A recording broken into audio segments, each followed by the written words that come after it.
Okay, so I would say we can start. It's 2 minutes after the hour. Hello again. My name, as mentioned, is Simone. I'm your host of today's MEGAN tutorial. Thank you all for joining this tutorial. I'd like to give you some information upfront before we begin. This tutorial is recorded and will be made available afterwards, as well as some slides and some links. You are all muted, but you can post any questions you have in the separate dedicated Q&A window. In total, we plan around 45 minutes for the presentation and the demonstration. This leaves us about 15 minutes for questions. And we will answer all of your questions directly after each part of the agenda. So we have 3 parts, which means we will have 3 dedicated Q&A sessions. As said, please use the dedicated Q&A window. I will always have a look at the window. I'm happy to introduce Dr. Oliver Deutsch, our presenter of today. Oliver is Scientific Product Manager for Metagenomics at Computomics. He will give you a short introduction and then followed by a live demonstration. We're looking forward to a lively session. As mentioned, in case you have any questions, please feel free to use the Q&A window. And now I'd like to hand over to Oliver. Oliver, the stage is yours. Yes, thanks, Simone. So, hi everyone, and welcome to today's MEGAN6 tutorial. So, we'll go to the agenda in a minute. I'd just like to introduce you to the 2 brand new logos that we've made for MEGAN. So for the Ultimate and the Community Edition. And this is the first time we are actually sharing them. And you can expect future releases to see those new logos here. Okay, so let's kick the session off. So we, as you all know, we did a quick questionnaire about what would be of most value for you to talk about during a tutorial. And the things that were most requested was actually command line based pre-processing steps and also interactive KEGG analysis in MEGAN6. So we'll cover those 2 things, and we'll start with a very quick presentation, just some slides on MEGAN6 itself, and also how Computomics, the company that Simone and myself work for, are involved. Just briefly before we begin, this is a list of the resources that we'll be sharing just after this presentation. So you don't have to take any notes. We'll share this presentation, the video recording, and this presentation will also contain links to everything that's mentioned here. So for example, there's some workshop slides for an extensive metagenomics workshop that we've done in the past, and we'll share the links to those. For the pre-processing steps that we'll cover in a minute, there's also a tutorial that I'll share. And then there's links to the community forum, to the download page, and of course to the manual. So there's plenty of resources. And yeah, just to make you aware that we'll be circulating all of those. Okay, so very quickly, Computomics. So we were founded in 2012 by field leading experts in machine learning, plant research, bioinformatics, from the Max Planck Institute, the ETH Zurich, and the University of Tübingen. And in fact, the lead programmer of MEGAN, so Daniel Hewson, he's based at the University of Tübingen. Since then, we've completed more than 170 projects for customers in 15 countries. So although we're based in southern Germany, our customer base is very international. And we apply machine learning to genetics, multi-omics, phenotype, microbiome, and environmental data sets. We support customers in different industries, so from biotechnology to food and beverage, consumer products, and also plant breeding. And in the metagenomics space, we have those three pillars, basically. So on the left, MEGAN6, which is what we'll be addressing today, so the metagenomics analysis tool. But then we also have Morpheus, which is an metagenomics analysis platform that can do a lot of the pre-processing that you still need to do manually for MEGAN. That is already built in here, so it's very easy to use and gives you very good reproducible results. And then we also offer custom projects where we analyze data for our customers. So if you're interested in those, let me know after this presentation, but today we're going to focus on MEGAN6. So very briefly, MEGAN6 is a GUI-based metagenomics analyzer software, and to our knowledge is the only interactive metagenomics analysis tool. Depending on your samples and the database, you can go down to strain level resolution with MEGAN. And since its release, it's been cited more than 4,000 times in the scientific literature. A bit more recently, long read annotation support has been added. So if you're working with PacBio or Oxford Nanopore reads, this works with MEGAN, no problem. The MEGAN is a GUI-based software for visualizing and analyzing metagenomics, but it also comes with command line tools. For example, the Meganizer. And MEGAN comes with a lot of data export and conversion functionalities, and we'll show a couple of them in a bit. And the Ultimate Edition, so which is the paid for version, also includes up-to-date KEGG pathways and command line mode. So the command line mode basically enables you to script the workflows that you've done in the GUI, and you can use the same commands and write scripts that produce reproducible workflows based on your the commands you entered in the GUI. This is a quick overview of the differences between the Ultimate Edition and the Community Edition. There's a couple of differences, but I just want to highlight those three here on the right. Most importantly, the Ultimate Edition has KEGG pathways built in. So we license the most up-to-date KEGG database from Pathway Solutions and include this in MEGAN6. And this basically enables you to do pathway analysis without doing any extra work. This is also why MEGAN6, or why for MEGAN6 we're asking for a license fee, because we have to recover our costs for the KEGG license. Also, the Ultimate Edition has extra plots, so more visualization capabilities, and there's also the command line tools and scripting functionality that I've talked about. Okay, so those are the main differences. And this is an example of the taxonomy viewer in MEGAN, so many of you will already know this. Just to get started, you see the NCBI taxonomic tree. You have the ability to collapse and uncollapse this tree at different nodes and zoom in basically. And what makes this really nice is you can overlay the abundance of the respective taxa onto the nodes. And I'll show that in a minute in the actual software, so that you can do comparisons basically of differential abundance across samples. And with the Ultimate Edition, you can also do this for pathways. So you can go straight to the KEGG pathways, overlay the abundance onto those. And then here, for example, this enzyme, you can see, oh, it's abundant in this blue sample and in this yellow sample, but it's not present in those samples in the middle here. And this can be a really powerful tool for functional analysis. Okay, so that was just a very basic and quick introduction.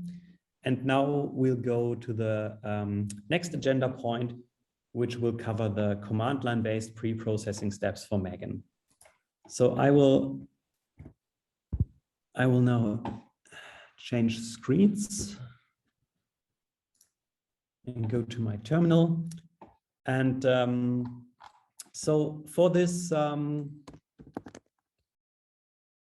for these pre-processing steps, I've prepared a small tutorial, and I will also share this tutorial at the end. So the idea behind this is that it will enable everyone to, well, it's basically a tutorial with very simple to follow steps that do the pre-processing steps that we would recommend for your MEGAN analysis.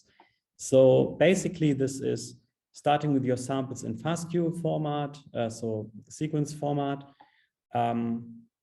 aligning those samples against the NCBI-NR reference database with the diamond protein aligner and producing those DAA alignment files.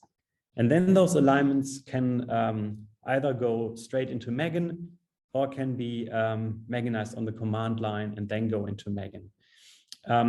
For simplicity, we're going to skip this middle step here and just do this bit here. So this tutorial here comes with all the actual code that you need to execute. And the goal is really that this should work on all systems, so that, or on all Linux-based servers really, so that if you just follow this tutorial, you should be in a very good place to start analyzing your samples in MEGAN. Of course, this is command line based. So if you've never worked in a command line environment before on a Linux computer, you should probably do a starter tutorial that covers the basic things like copying and deleting files. So I'm assuming you have a little bit of a basic knowledge on a Linux command line, but not too much here. So what we'll do is we'll follow this tutorial, download Diamond, create a Diamond database, and do our alignments. So for this tutorial, I'm proposing to put programs in the bin folder, the database in the database folder, the sequence data in the seq data folder, and the alignments in the alignment folder. And also, what I'm proposing is to work in your home directory. However, I'm not going to do this here. I'm going to work in this playground directory. So I'll have to briefly change those variables here and replace the home directory with this playground directory. So this will just take a couple of seconds.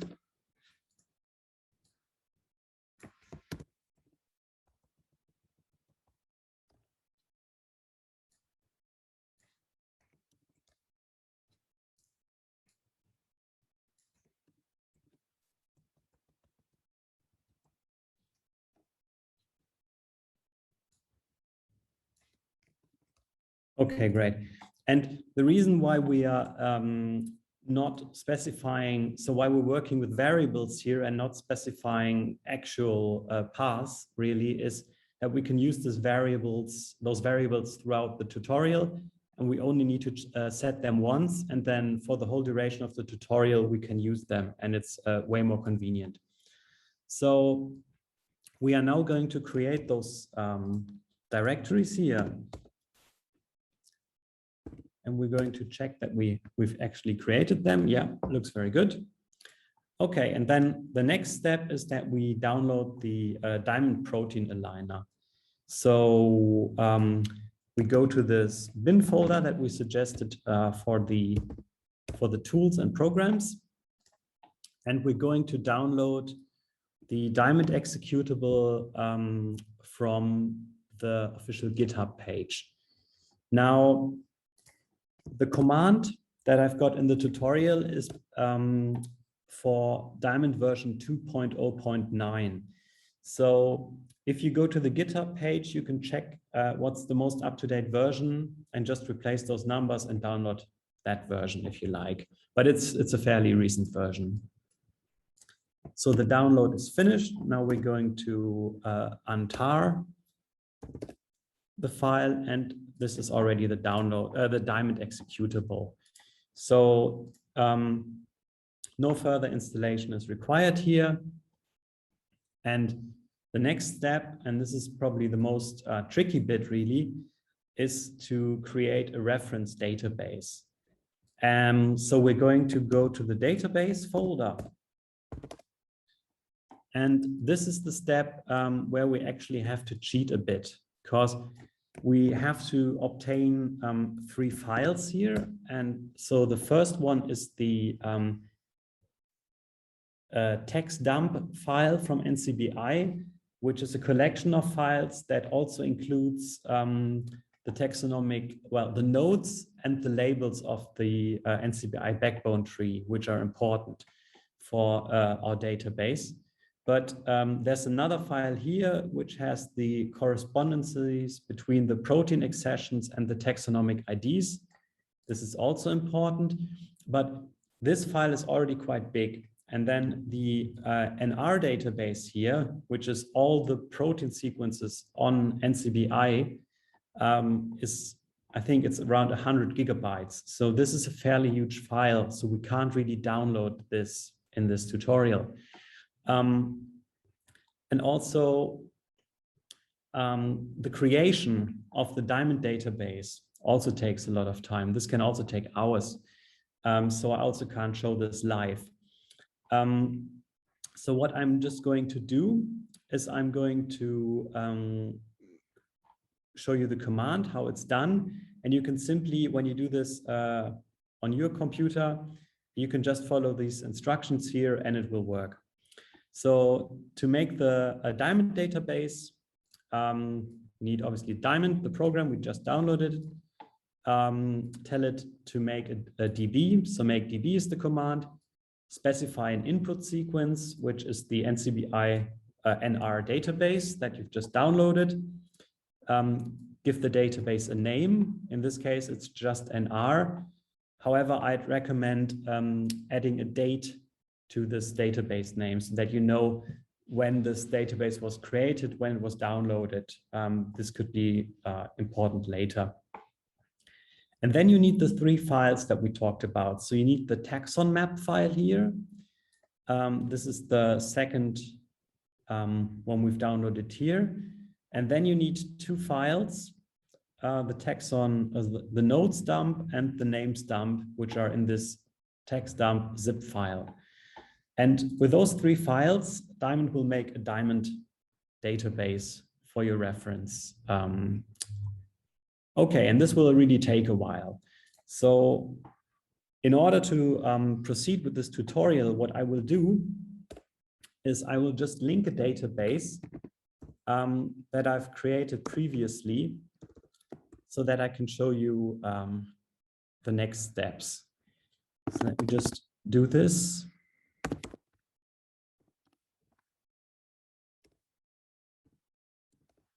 Okay, so I've just created a link to a database that I already had. And so we're now assuming that you've made your own database. And then at the end, you should see an output like this, where it basically tells you how long it took to make this database and how big this database is, and so on. And then the most important thing, obviously, is that you test your installation and find out whether everything works. So whether your database is all right and whether you can actually do alignments. So for this testing purpose, we're providing a couple of subsample sequence files here, which are really small, a couple of megabytes that you can easily download and test them. And so you just pretend you're doing your normal diamond alignment, and I'll explain the parameters in a minute. However, we just have to give it this database name of this new database that I've just linked, which is a very small and subsample database. So this is only 1% of the actual NCBI NR for the purpose that this runs in an acceptable time, so I can show it in this tutorial. So we're going to run this, It will take about a minute, and in the meantime, I'll explain the diamond parameters here. So diamond is the program name, BLASTX is the mode, minus F100 is the output format. So this means it will output alignments in .daa format, which is what we'll need for MEGAN. Minus D is just the database. Minus Q is your query sequence, which is this sequence sample that we've just downloaded. And then minus O is the name of your output DAA alignment file. And so the alignment has just finished. You can see here, this was just a very small file, only 48,000 queries were aligned. Diamond chooses the, optimizes the number of threads automatically. So if you have a big server, it will launch multiple threads. What it doesn't do automatically is use all the memory. And this is what this message here says, basically. So in order to optimize memory usage, you can set those two parameters if you have plenty of memory. But we're not going to go into too much detail here because this is really very specific to your local compute server. So we're going to ignore this for now. Okay, so we can now go to the alignments folder. And here we have our diamond alignment. Now, in order to check whether this actually worked, we can use diamond to view this alignment. So let me just do this. And we're going to pipe this to less because otherwise it's going to show us the whole alignment and this is going to be a massive file. This is not working. Let's see what's happening here. Yeah, I can't spell.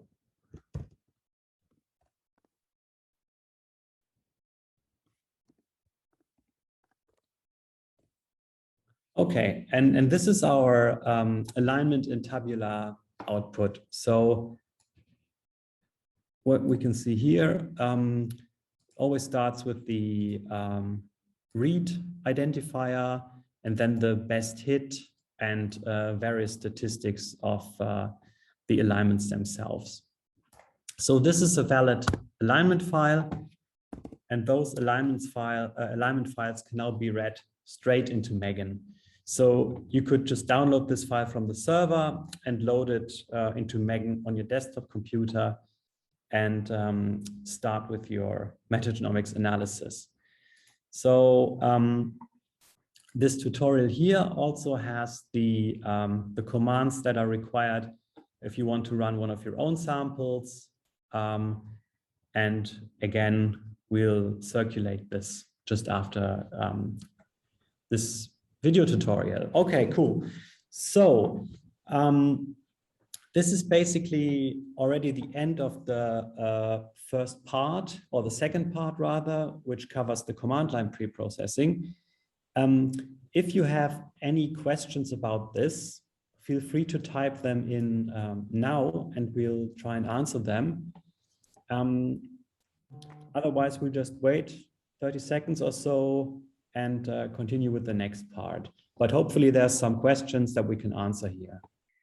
So we don't have any questions yet, but yeah, let's just wait a few seconds.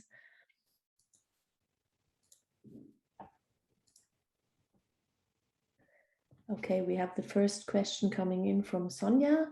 Does Diamond BLASTX return only the best hit per read or more than one hit? Yeah, so very good question. It actually reports multiple hits. And you can set cutoffs, how many alignments you want to report per read. You can specify the output in a very similar way to BLAST, basically. So let's say you limit the number of hits to 100, and then you get the 100 best hits if there's actually 100 hits.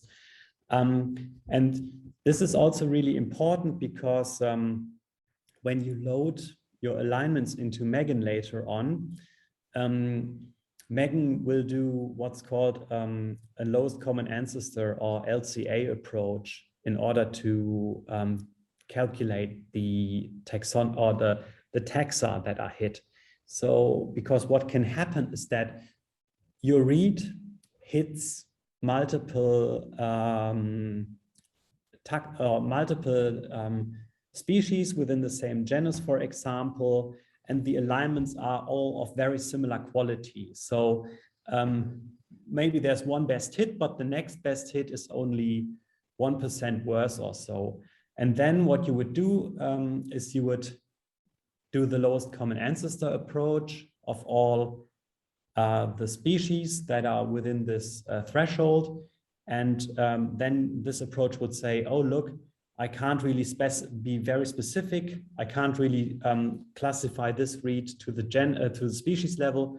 I'm just going to go to the genus level. And this is why you actually need multiple hits for an approach like this, and not just the top hit. Yeah. Okay, thanks, Oliver. We have another question from Alexander. Could you comment on the difference of .daa and M8 files? Yes. So I don't know all the technicalities of the made files. So the DAA, well, the current recommended workflow is to go with the DAA files because MEGAN is optimized to work with those files. I know in previous versions this format was used, but I don't think it's, well, you can still use it, but I don't think it's as efficient. So it will definitely be a lot slower, and I'd highly recommend using a workflow that is based on diamond and then meganizing diamond files instead of this old workflow. I'm not sure, does that answer your question?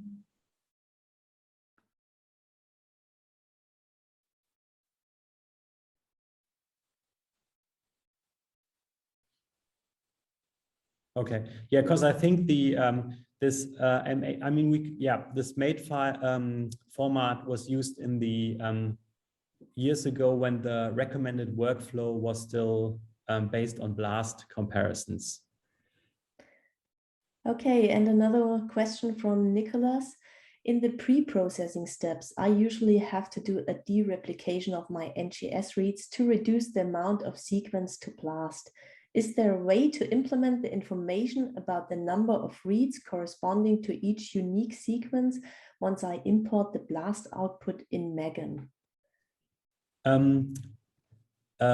Yes. So yes, there is. So this is very similar to, I don't know the exact command from the top of my head, but this is the very similar approach what you would do when you are assembling reads into contigs, and then those contigs have a coverage basically, and you would use that coverage information as abundance information. I think it's described in the manual, but I can try and find it out and circulate it after this. So this is the direct answer to your question. Yes, it's possible and you can do it, but my recommendation would be to use diamond again, because diamond is really quick and you'll probably be able to BLAST or diamond search all your reads against your reference database without even doing this dereplication step. So this would mean you'd have a much more straightforward workflow. So my recommendation would actually be to try a diamond search, maybe just with a handful of samples, and see if you can do that in acceptable time. Okay, thanks, Oliver. There are no more questions currently, so I would say we continue. In case you have any more questions, just type it in the Q&A box again. Thanks. Okay. So what we'll do is we'll go to the next part, which is KEGG analysis in MEGAN itself. Now, we'll start with a blank MEGAN screen. And what we'll need to do first is we'll need to load some data. So what I will do for this tutorial is I will load a comparison file. Now, comparison files are really nice because they have all the tabulated data without the actual alignments. So this means they are really, really lightweight. In this example here, I've got 36 different shotgun metagenomics samples, and the comparison file is only a couple of megabytes. You can't look at the actual alignments this way, but you can still do most of the comparisons. So we'll use a comparison file for the purpose of this tutorial. Okay, I'm assuming most of you are familiar with this taxonomy browser where you can collapse and uncollapse at different taxonomic levels. Yeah, and to, I don't know, go to genus level or further down here if you like. And this is not genus level, but anyway. But what we'll do first here is we'll load some metadata so the samples actually mean something. So we'll go to import and load some metadata.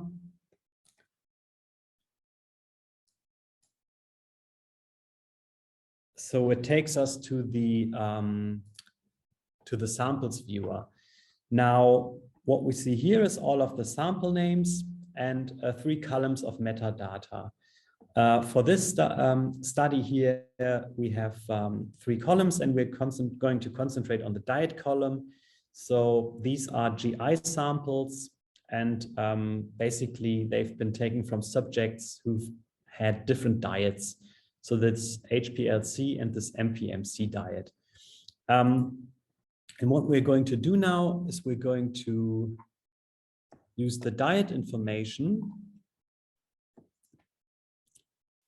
This is okay. We're going to use the diet information to color the samples. I'm just going to go for a slightly different color scheme here, because otherwise it will be very hard to see.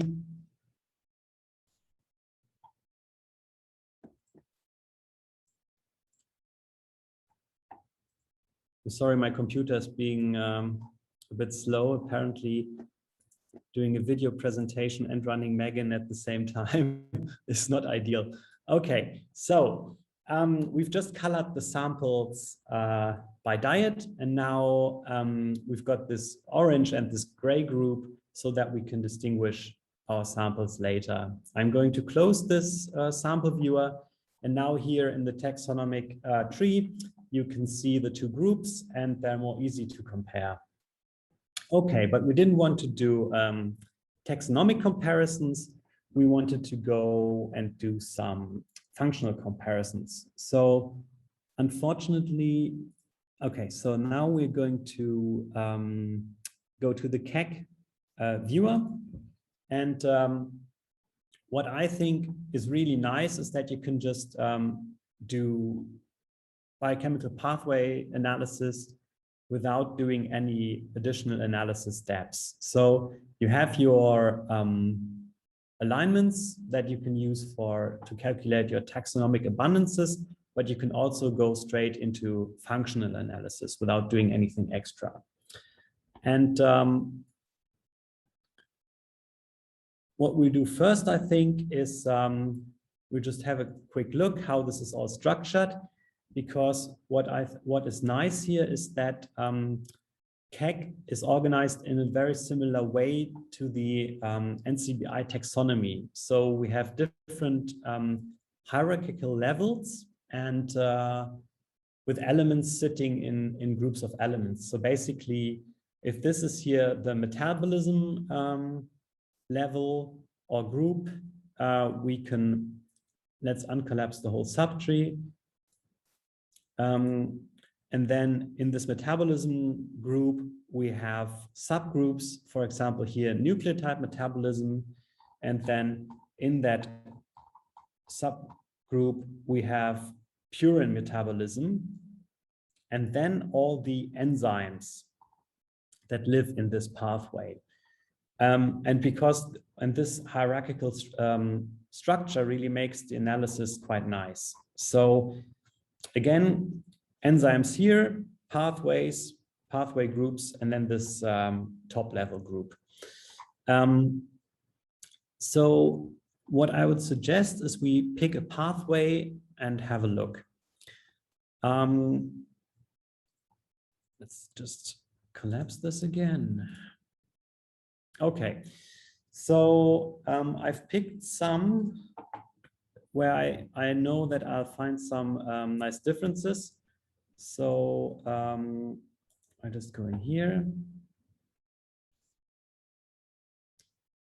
Oh, wrong.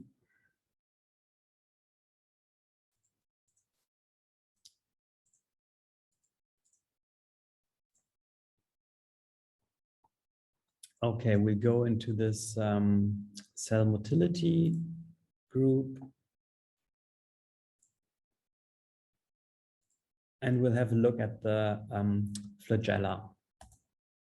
So we show the KEGG pathway here, and it will bring up the KEGG pathway.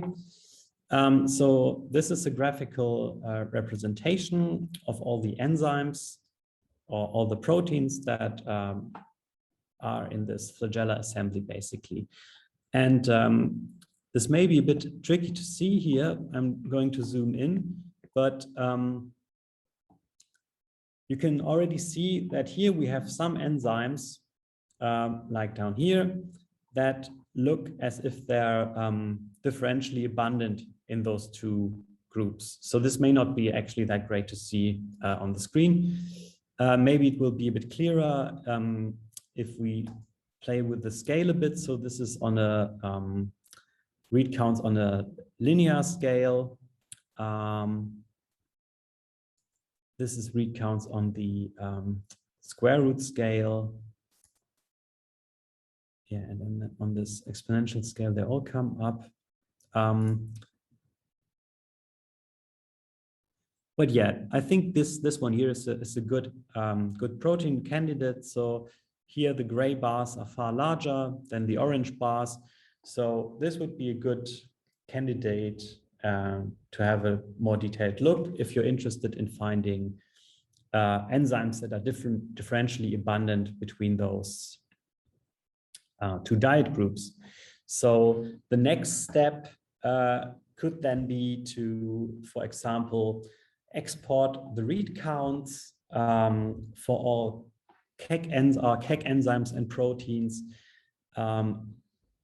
into a tabulated file, and then read them in, for example, in R, and perform a statistical analysis. And I'm going to show you how the export works in a minute, but let's first pick another pathway and have another look. So maybe we can find something in the metabolism pathway here. Amino acid and collapse.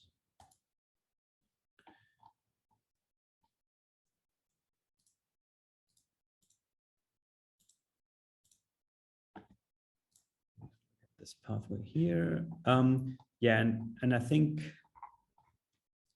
this is quite a nice example where we have a couple of enzymes. So many of those enzymes aren't present at all, but for some of them, it looks like if they are differentially abundant, like this one here is abundant in the orange samples, so in this one diet group, but not in the other one.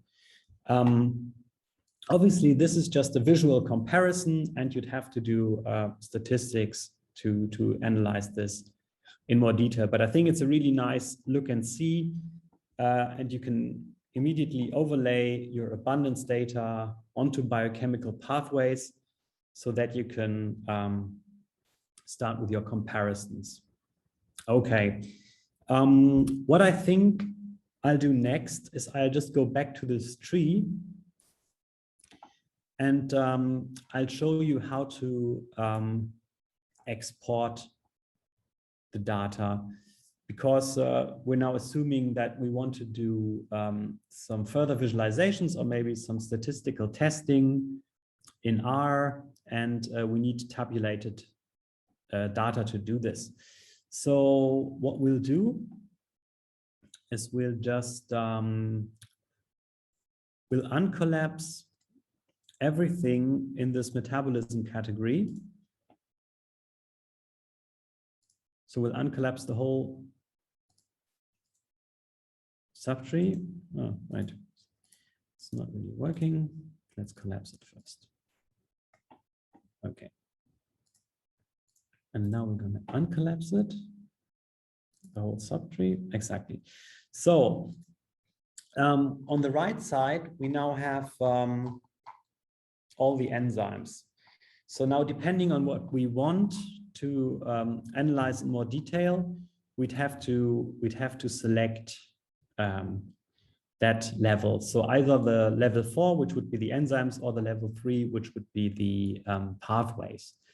So I would suggest to select the enzymes for the export. So we're going to, let me just see how this works. We're going to select all the leaves in this tree, basically. So select all leaves. So they're now highlighted. And then we can go to the file export and export this to a CSV. And now we can choose the separator. I'm going to go with a comma. And what we are looking for is actually KEGG pathway to count. So I'm going to press OK. And let's have a quick look if this worked. It's a bit more tricky with this full screen.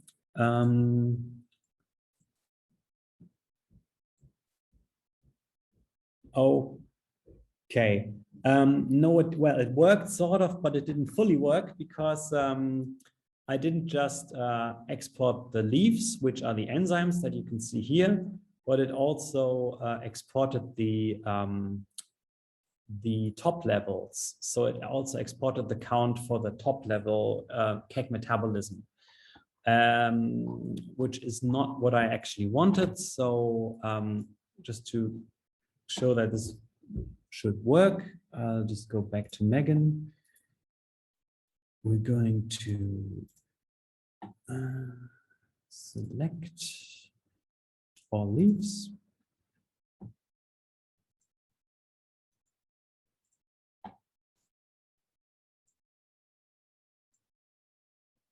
Yeah.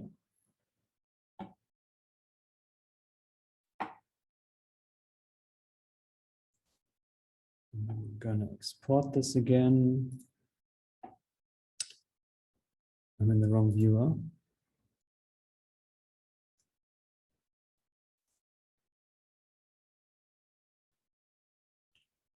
Okay, for some reason it's not working anymore. I've got two windows open at the same time, and it was in the taxonomy viewer for a short moment. So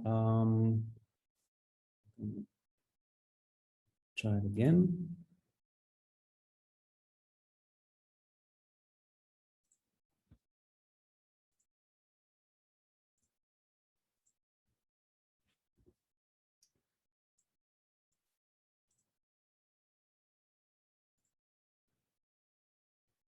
Yeah, okay, so this time the selection really worked. Only the enzymes themselves are in there and not the top level groups.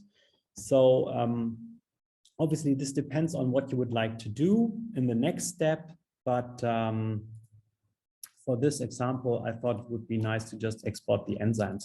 So you've got different things you can select and highlight. You could either select the leaves or just the internal nodes, which would be here, those groups. So you can really tailor this to the kind of data you would like to analyze further in your next steps. So, okay. So I think this was a bit of a quick overview of what you can do with the pathway and KEGG viewers in here, and also the data export. So maybe now is a good time for some more questions. So maybe you would like me to go to a specific pathway, or talk a bit more about different export functionalities. So yeah, please let me know what you'd like to do next. So we have a first question from Alexander. He's asking, is the metadata import option only available in the Ultimate Edition? No, metadata you can also use in the Community Edition. The metadata is actually so I can maybe just show you a metadata file. I'm not sure if I can find one, but it's a very simple, no, I don't have them locally. It's a very simple tab delimited text format that just has your sample names. So obviously it needs to be 100% the same spelling, has your sample names, and then your metadata columns. Maybe what I'll do is we'll send an example metadata file at the end of this presentation that shows how it works. So one second, if I bring up the samples viewer. Oops, why is it not? Where's my samples viewer, Brown? Yeah, essentially, if you imagine this to be a text file, and then this would be the first column with your sample names, then a tab, and then the metadata columns you would like to add. And if there's any sort of hiccup, and for example, you have sample names in your metadata file that are not in your alignment files, Megan will complain, and you'll have to edit your metadata file again. But yeah, we'll share one of those example files at the end of this presentation. I think that's probably the easiest way to get you started with metadata files. Yeah. Okay, thanks, Oliver. We have two more questions, one from Sonia. Some KEGG enzymes are part of multiple pathways. Let's say enzyme A is part of 3 pathways. Will there then be the count of enzyme A 3 times in the exported file? Okay, again, excellent question, because this is one of my favorite problems with pathway analysis.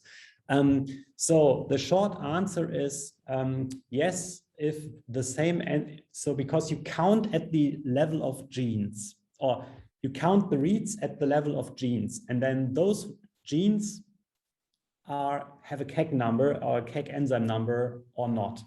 So you're summarizing at this first level of enzymes. And then if this enzyme lives in 3 pathways, each of those pathways gets a count. So you're basically overcounting.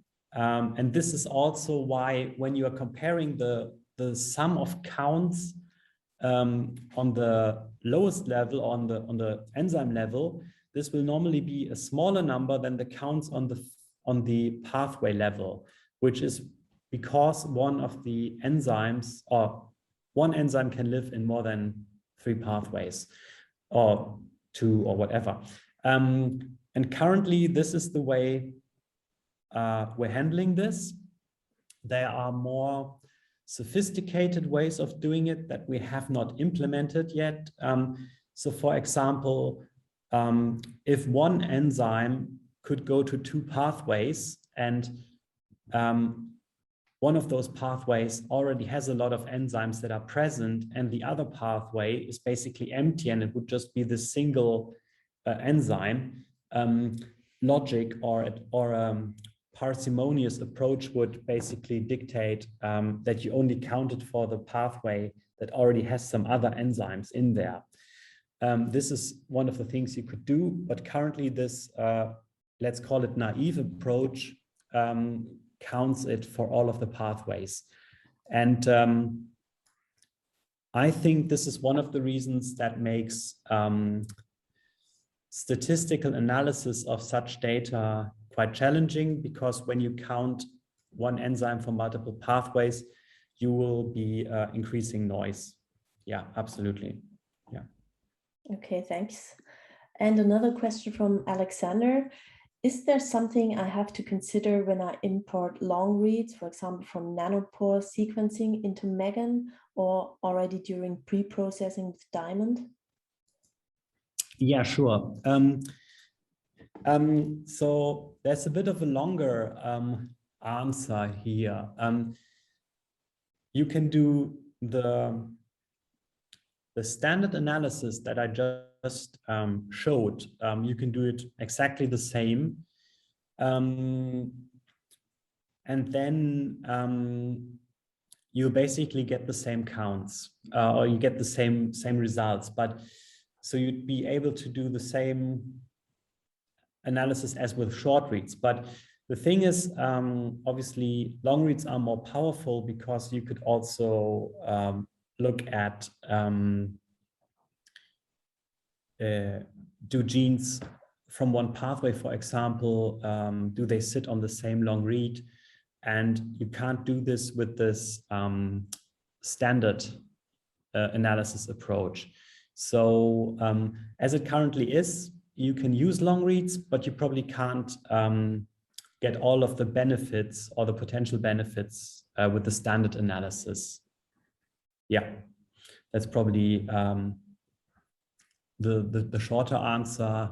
I'm not sure if that's probably not the complete answer. So I don't know the details for the long read analysis, but maybe we could have a separate discussion about whether MEGAN is still the right tool for that, or how you'd get more benefit out of your long reads. Yeah.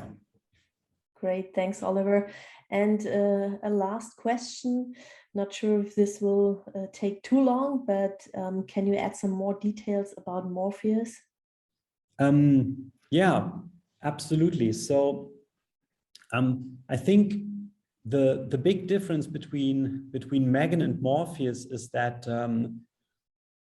so Morpheus is a solution where we're basically taking this whole command line based stuff, copying files, creating alignments, where we are basically doing that behind the scenes. So this is a platform where customers just upload their sequence data in FASTQ format.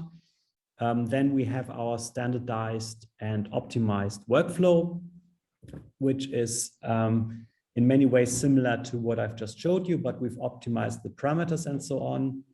And then we run the analysis, so you don't even need a local compute infrastructure. And you are then presented with the results in an interactive way in your web browser. And you can all download all the data files, all the tables, but you can also do some interactive analyses without even installing MEGAN, so just in your web browser. So this is more geared towards industry customers, because obviously this is a service that we are offering, and but we're trying to make metagenomics analysis as easy as possible without compromising on the methods. So we're using tried and tested methods, but we're making this accessible to customers with limited, let's say limited bioinformatics knowledge and also limited compute resources. If you're interested in learning more about Morpheus, I'm happy to give a very quick demo outside of this tutorial, really. But yeah, just let me know and I'll just show you the platform really quickly.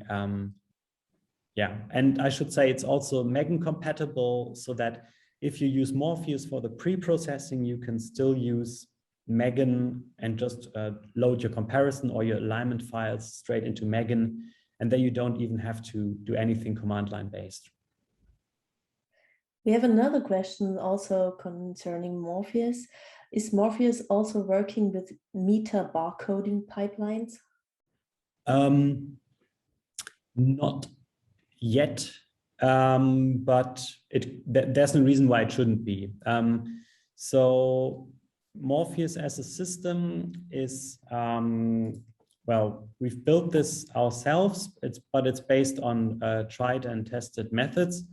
But we're running basically Nextflow pipelines behind the scenes. And if there's a workflow that is required that we currently don't have, we can basically run everything that can be put into a Nextflow pipeline and run on a Linux computer.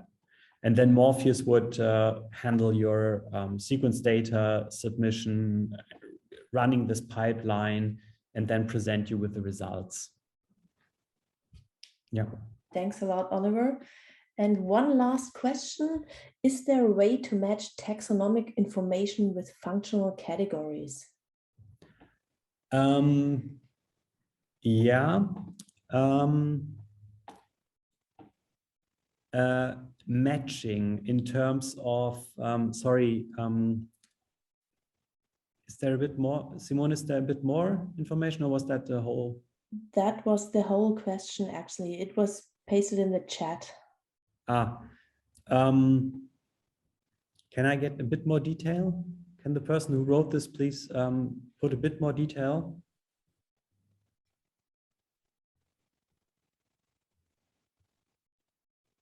So while waiting for more details regarding coming back to Morpheus, I think you mentioned it already, but if anyone is interested, we are more than happy to have a separate session, also individual session, where we can explain more about it and also, yeah, show you the platform, how it works.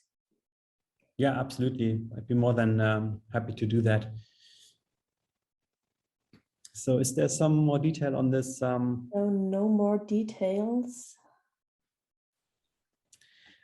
So I can speculate a bit while we're waiting for the details. So the way the counting works in MEGAN is that the alignments are basically being parsed, and then whenever a protein is hit, it gets a count. And then because we have those association tables between the protein identifiers and the taxonomic identifiers, the taxonomic ID, so the bacterium, will also get a count. Now, for the purpose of the functional annotation, the next lookup then is if this protein actually has a KEGG annotation. And then if it doesn't, nothing happens. But if it does, this KEGG identifier, this K number, gets a count. However, because we are summarizing large numbers of data, so for example, if your typical metagenomics sample has, let's say, 10 million reads, and you manage to get a functional classification for half of them, let's say, which would be good, I think, then you are basically, you're losing this association between the taxon that actually contributed the count to this pathway, if that makes sense, because that would be very, very many associations. So what I would recommend for this, I would do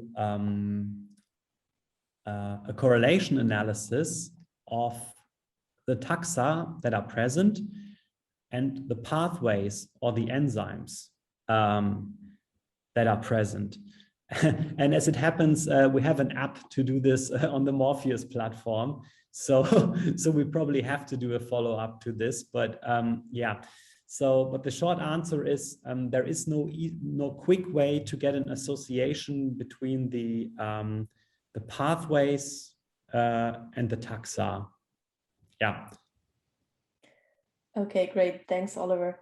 As we already hit the 4 o'clock, I think we'll close this tutorial for today. Thanks a lot for this comprehensive explanation and demonstration. Thanks to all the participants for your questions. In case you have further questions, don't hesitate to reach out to us. And as mentioned in the beginning, this tutorial is being recorded and we will send you the recording afterwards. Thanks a lot and have a good day. Excellent. Thanks everybody for joining. Bye-bye. Bye.